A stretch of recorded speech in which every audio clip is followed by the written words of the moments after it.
Hello friends, today we are going to learn about one of the most important ethical theories, that is deontological theory, and how it is applied to various case studies in the GS4 ethics paper. As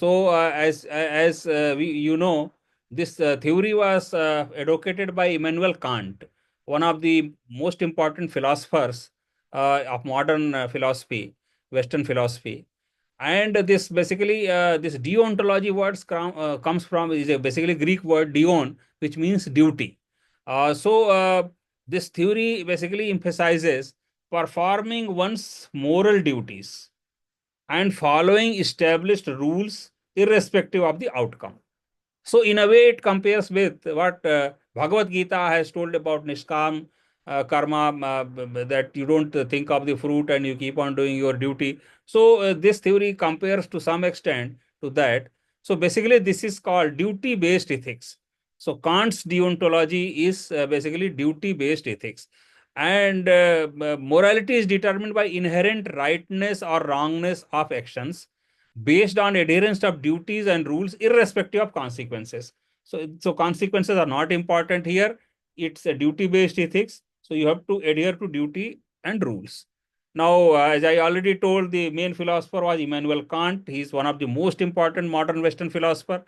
Now, the key concepts in this deontological theory, let us understand some very, simple terms.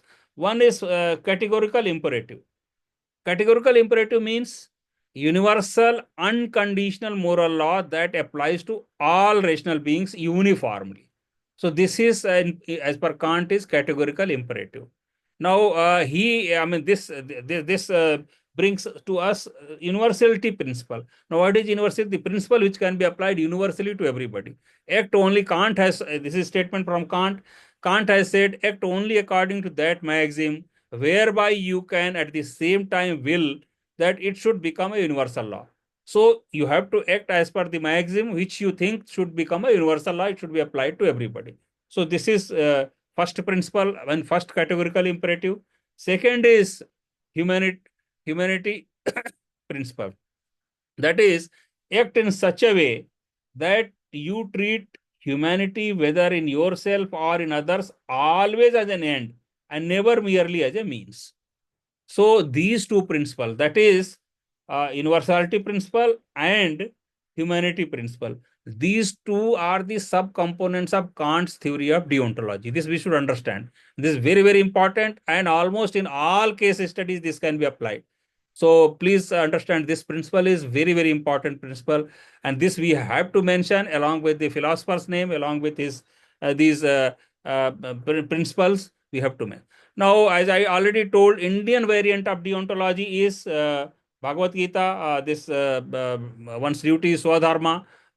Is it's almost similar kind of this thing. It resonates with deontology. Now, what are its relevance to UPSC case studies ethics paper? It encourages principled decision making based on integrity, accountability, and respect for rights. So this deontology is very, very, as I told, very, very important, and it basically duty based, rule based, and humanitarian based.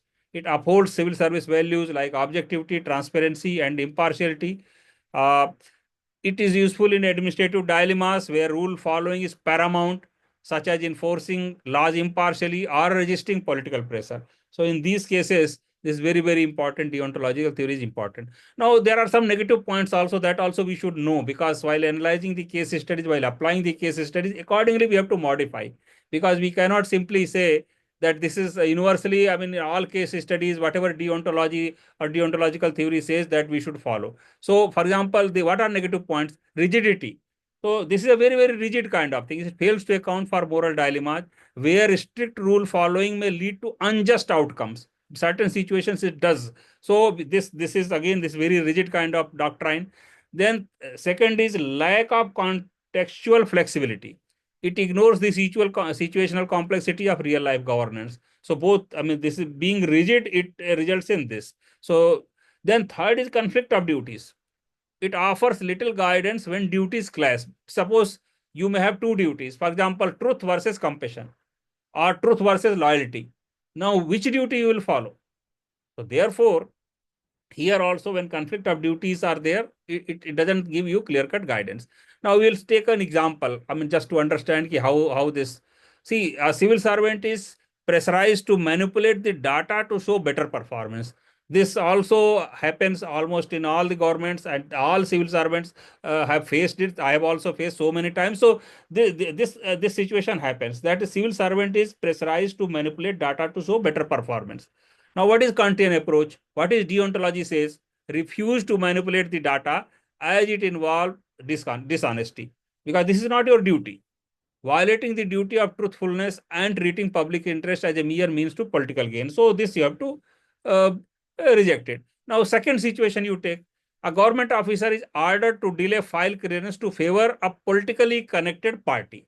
This kind of situation also innumerable times in a career of any bureaucrat will come. I have also faced so many such situations, and every bureaucrat faces that. Now, what one should do? What is deontological response for this? Act in accordance with rules, process all files objectively, regardless of pressure, political interference, violates the moral and constitutional duty. So this is what deontological response says. So, I mean, as I told, deontology is one of the most important ethical principles which usually is required to be applied on case studies.